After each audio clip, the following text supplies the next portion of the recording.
I want to talk about Howard basketball. This program is super interesting to me, not in a good way or a bad way necessarily. There's just a lot going on. First of all, Howard has Blake Harper, who's maybe the most under-talked about freshman in the country this season, averaging 18, 6, and 3. He has 3 30-point games and is the only freshman this century to drop a 30-point triple-double.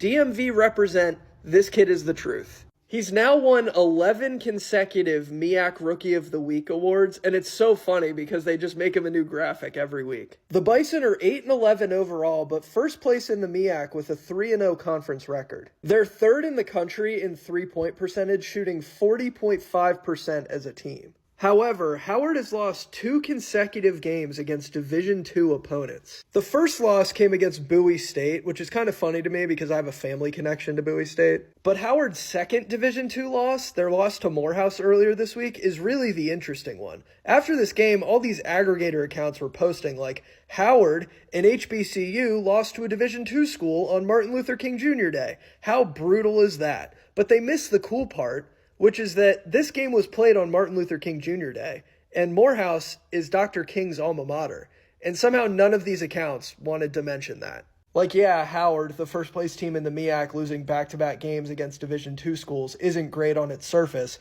but MLK's alma mater beating a Division I school on MLK Day, very cool thing that not enough people were talking about. Another interesting thing about Howard basketball from the offseason is head coach Kenny Blakeney was proposing to sell a third of the team for $100 million to private investors. So I remember seeing at the time that he didn't really run this idea by the school at all before going around saying he wanted to do it. So it definitely wasn't going to happen because Howard University wasn't on board. I also don't know where he got the $300 million evaluation for the Howard men's basketball program. But credit where credit is due, given where the sport is trending, this is actually a very forward-thinking idea. We're definitely not at the point where people can buy ownership stake in college basketball programs, but based on where things seem to be headed, I wouldn't be surprised if that's a thing in the next 10 to 15 years. He was just way ahead of the curve and kind of went about it in a funny way. I also really want to see what would happen if you just dumped $100 million into the Howard men's basketball program, just turn them into a powerhouse overnight. It would probably be so sick.